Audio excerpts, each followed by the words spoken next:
วันนี้ถ่ายซีนสุดท้าย6 โมงนะ EP 7เนี่ยเราก็จะเริ่มต้นกันที่พาทุกคนย้อนไปในอดีตก่อนเลยเราจะได้กลับไปเห็นความสัมพันธ์ในวัยเด็กของนับสิบกับจีนเพื่อให้ทุกคนได้เข้าใจมากขึ้นว่าทำไมการมาของนับสิบถึงต้องหลอกจีนด้วยหรือว่าแม้แต่จีนเองที่พอถูกหลอกแล้วทำไมเขาถึงต้องเสียใจมากมายขนาดนั้นต้องบอกตามตรงว่าการเขียน EP นี้ขึ้นมาไม่ใช่เรื่องง่ายแล้วก็รู้สึกว่ามันเป็น EP ที่ต้องใช้ความกล้าอย่างมากเหมือนกันอันดับแรกคือเรามีวัยเด็กครึ่ง EP เลยเราก็รู้สึกว่ามันเป็นเวลาที่มากจริงๆของคนดูเองเนี่ยจะรู้สึกว่าทำไมเราต้องเล่าวัยเด็กเยอะมากมายขนาดนั้นเนาะเรารู้สึกว่าเราอยากให้ความสำคัญตรงนี้มันชัดเพื่อที่ทุกคนจะได้ไปต่อเขาสองคนในปัจจุบันได้อะไรอย่างเงี้ยครับมันมีความหมิ่นเมย์มันมีความส่อเสียดมันมีความสื่อไปในหลายๆทางสำหรับเราเนี่ยเรารู้สึกว่าเด็กสองคนนี้บริสุทธิ์มากอยู่แล้วแล้วก็ไม่ได้พยายามจัดให้มันแบบว่าเขารู้สึกอย่างไรเรารู้สึกว่าสิ่งนี้มันเป็นเรื่องเกี่ยวกับประสบการณ์ชีวิตของคนดูเลยจริงๆนะเรารู้สึกว่าทั้งหมดทั้งมวลที่เราทำไปมันเป็นประสบการณ์ชีวิตของคนที่ได้ดูซีรีส์เราเลยคนจะคิดไปทางซ้ายคนจะคิดไปทางขวามันได้หมดหรือจริงๆแล้วบางทีเนาะในความรู้สึกของคนดูมันจะมีความแบบเฮ้ยมันมากเกินไปหรือเปล่ามันไม่ควรจะเกิดขึ้นหรือว่าอุ๊ยเด็กหล่อจะมีความรักแล้วหล่ออะไรอย่างเงี้ยสำหรับเรารู้สึกว่ามันคิดได้ต่างมุมอะไรเงี้ยครับ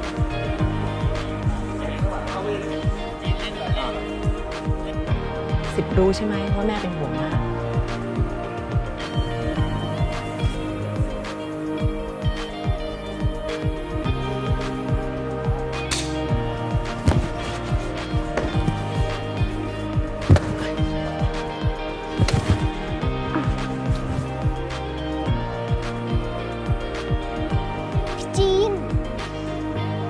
แคสบทนับสิบวัยเด็กเนี่ยตอนแรกก็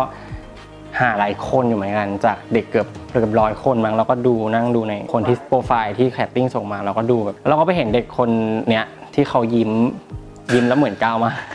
พี่เนี่ยไปบีบให้น้องยังไงว่าทำไมออกมามันเหมือนขนาดนี้ทั้งแบบว่าบุคลิกอะไรหลายๆอย่างการยิ้มการแบบไหนติดภาพน้องไว้บนหน้าผมยิ้มมองกล้องแล้วยิ้ม1 2 3ก้าวเห็นฟันยิ้มเห็นฟันเหรอ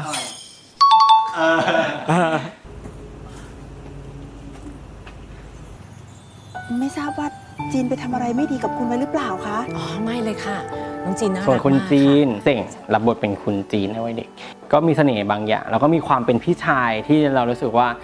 น่ารักดีไม่ว่าจะเป็นคำพูดน้ำเสียงหรือสายตาแล้วก็เป็นคุณจีนได้อย่างที่เราต้องการมันก็เลยเป็นโชคดีของเราที่ได้เด็ก2 คนนี้มาแบบรับบทวัยเด็ก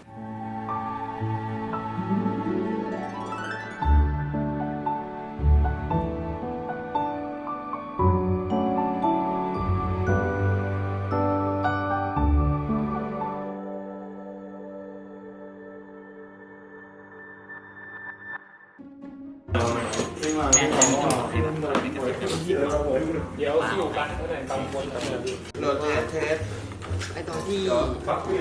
แม่เข้ามาเราก็งอนแม่นิดนึงเพราะว่าแม่เราก็ค่อนข้างสิหลายๆคนถามมาเนอะว่าเราบีบเด็กยังไงพวกน้องๆนักแสดงดูเข้าใจความรู้สึกของตัวละครเป็นอย่างดีเนาะอย่างเช่นอาฉากตุ๊กตาเนาะเราก็รู้สึกว่าเราก็ไม่ได้บีบว่าแบบว่า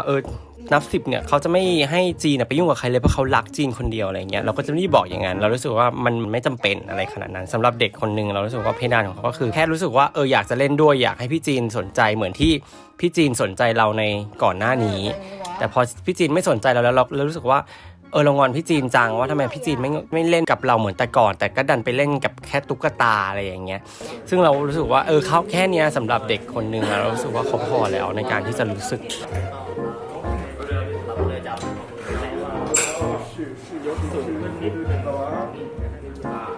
ประมาณนี้ก่อนสิแล้วจำไม่ได้ลูกคุณจะนอนกันที่เป็นเขาหลอดไม่ได้โหลดที่การการ์ดเล่นเฉยทิ้งไว้1 2 5นี่ก็ต่อที่ตัวใกล้กันเขามาอยู่ไหนผมบอกไม่แน่ใจเขาไม่ได้โอเค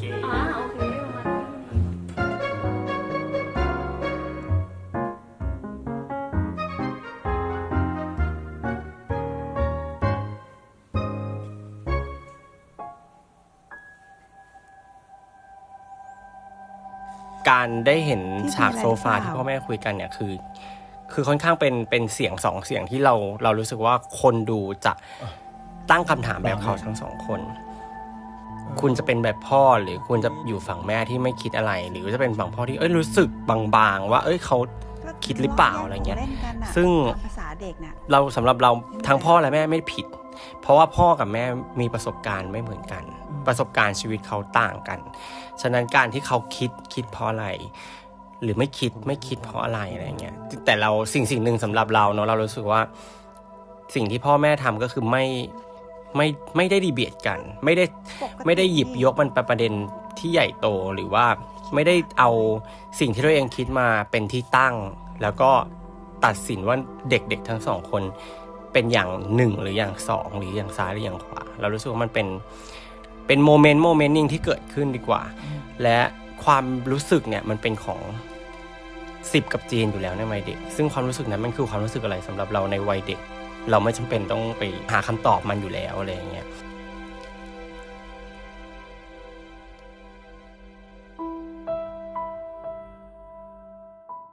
มันจะมีฉากยากๆอยู่เยอะสำหรับวัยเด็กเนาะเราพยายามดีไซน์ให้มันเป็นวัยเด็กที่ทั้งมีความสุขแล้วก็ขมขื่นในตอนที่จากลาไป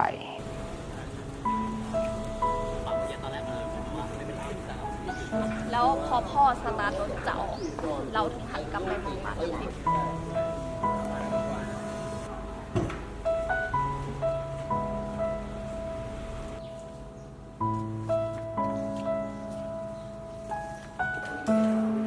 อย่างโดยเฉพาะนี้ที่เรารู้สึกว่าเซอร์ไพรส์เราเหมือนกันที่พอให้ร้องไห้ก็ร้องได้เลยเหมือนว่าเราก็มีอารมณ์ขึ้นมาแต่ว่าพี่หนึ่งจะเป็นแนวคุณแม่ก็เลยเล่าให้ฟังว่านีบร้องไห้ตั้งแต่อ่านบทแล้วว่าเขารู้สึกว่าเขาเหมือนสูญเสียพี่ชายของเขาไปอะไรอย่างเงี้ยซึ่งเรารู้สึกว่ามันเป็นความมหัศจรรย์ของตัวน้องนีบเองด้วยเรารู้สึกว่ามันเป็นโชว์เพอร์ฟอร์แมนซ์ของเด็กประมาณนึงเหมือนกันเพราะว่าจริงๆ EP 7ทั้งตอนมันเป็นแทบจะเป็น EP ของวัยเด็กเลยด้วยซ้ำอะไรเงี้ยเขาต้องเอาให้อยู่เพื่อให้คนดูอินกับตัวละครอะไรเงี้ยครับ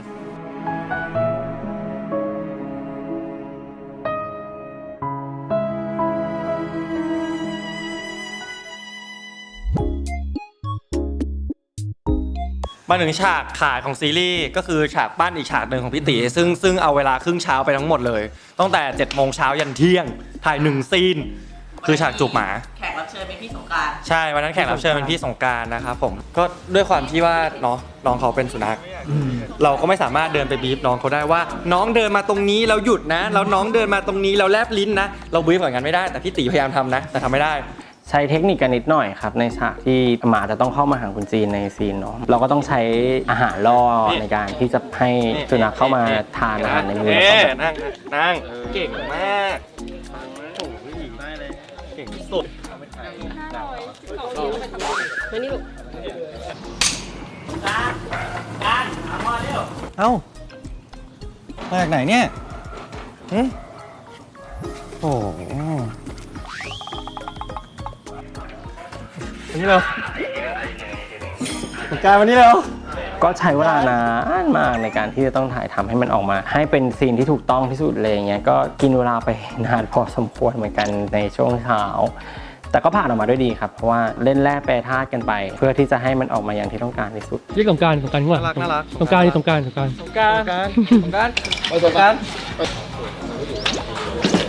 ็ได้ผมบอกจีนแต่นั้นแล้วจีนจะมองผมในฐานะอะไรล่ะครับชื่ออะไรโอเคครับผมอยากจูบจีน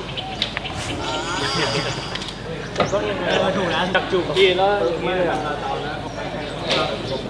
อย่างนี้แล้วเราไม่อยากคุยแล้วนั้นน่ะไอ้นี่ใครวะเนี่ยชอบจริงครับมึงรู้จักได้ไงเนี่ยฟังผมก่อนไม่ได้หรอไปเดินใหม่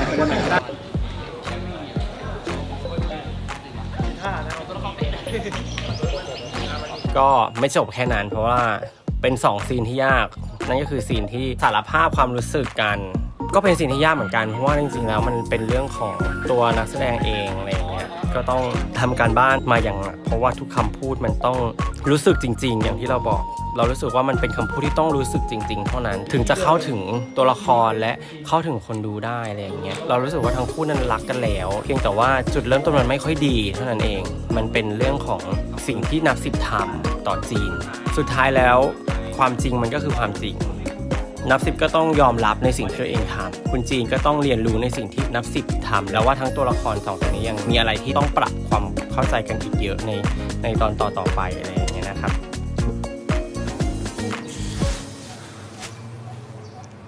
ผมชอบคุณจีน ฮ่าฮ่าฮ่าฮ่าฮ่า วันนั้น ครับขอใหม่ คลิปโลก มีอีก วันนั้น อีกนิดนึง กลับมาลองใคร ผมคิดถึงคุณจีน คลิปโลกรับเป็นเสียงเครื่องบินเดี๋ยวเข้าวันนั้นกลับมาใครที่ห้องไปตี ชอบกูตั้งแต่ตอนนั้น นี่มึงจะมาหลอกอะไรกูอีก ตอนนั้นยังเด็กอยู่เลยอะเด็กขนาดนั้นจะไปชอบใครได้ ชอบก็คือชอบครับ ตอนนั้นผมไม่เข้าใจหรอกครับ แต่ตอนนี้ผมมั่นใจแล้ว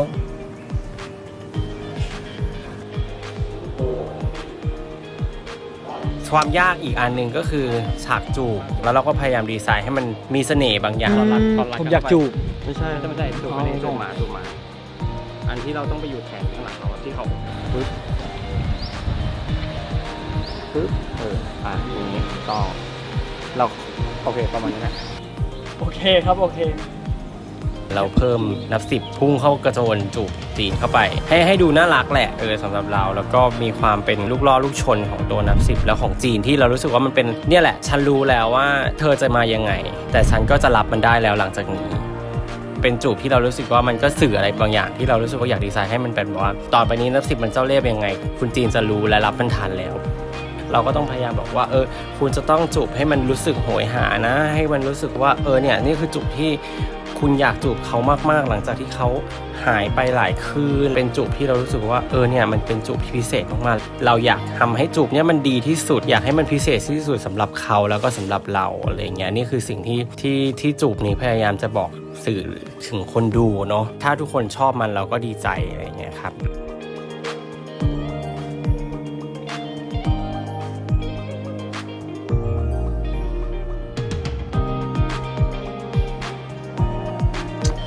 ฉวยโอกาส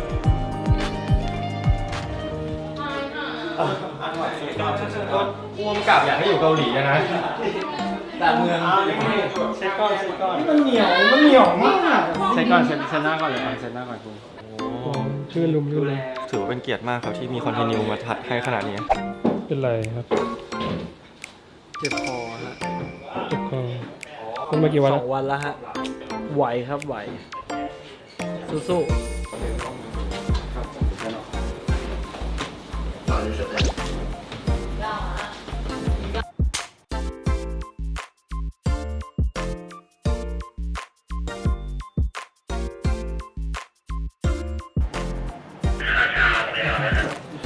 ทีนี้ยากนะทีนี้ยากเป็นอะไรที่ยากมากเลยยากทำให้เหมือนได้ยากตลกสองมือเลยแล้วก็เราก็ขำตลกแบบเห็นปะแก้มจมูกปากอันนี้หัวนี่ไหล่นี่ตูดนี่หัวไหล่ตูดหัวตูดไหล่เล่นต่อหัวพอได้แล้วแล้วเราก็จะลุกขึ้นมาอุ้มเขาเราจะอุ้มอีกแล้วเหรอต้องมีแบบ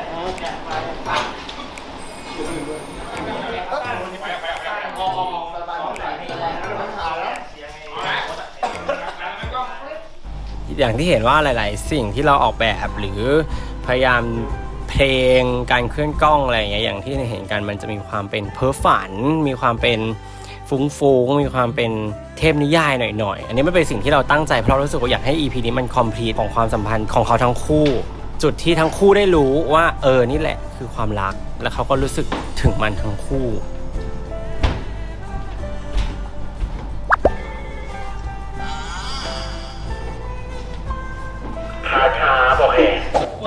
ให้โดนทางหน้าโอ้ยงงอยากดันได้จับมากจับผมเยอะอ่ะ2 ทีได้ปะจับหูปะวะจับอย่างนี้ปะเอ้ยผิดด้าน เพราะตอนยกหัวอยู่ฝั่งนี้ใช่ลง ระวังหัวระวังหัว นอนดีกว่านอนดีกว่าโอเคได้ วางยังไงวะเนี่ย ซ้อมปึ๊บมา ไกลขึ้นก่อนไหมถึงเลย พี่ลำบากเลข 3เลยเลข 3โอเคทั้งเลย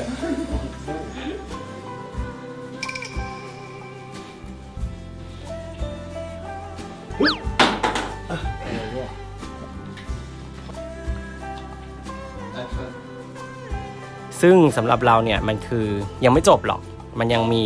จุดที่เขายังต้องฝ่าฟันกันต่อไปเรื่อยๆไม่ว่าจะเป็นเรื่องของครอบครัวเรื่องของการทำงานเรื่องของคนรอบข้างมันยังมีอีกเยอะเลยสำหรับเราว่าเรื่องนี้มันไม่ได้จบแค่ว่ารักกันแล้วนอนกอดกันจบกันไปหลังจากนี้มันจะไม่ได้มีเทพนิยายหรือไม่มีความเพ้อฝันแบบนี้แล้วหลังจากนี้จะเป็นเรื่องจริงที่จะเกิดขึ้นกับความสัมพันธ์เมื่อเขาได้รักกันแล้วใน EP นี้ครับ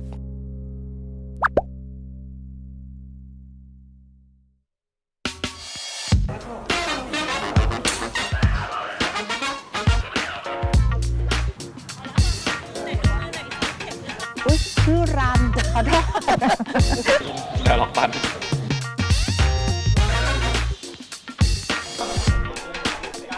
มึงแล้วถึงมึงพูดอ่ะกูให้มึงพิสูจน์นะ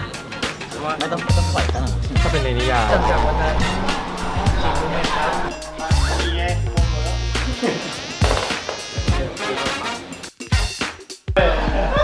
บาวส์ครับเข้ามาทักกันหน่อยสิครับพี่คิดไว้เลยครับว่าเลนไหวครับมาเรามาถ่ายซีนที่ 2กันเถอะแล้วก็เล่นเยอะกว่านี้ไม่มีความเป็นธรรมชาติของคนที่หลับเลย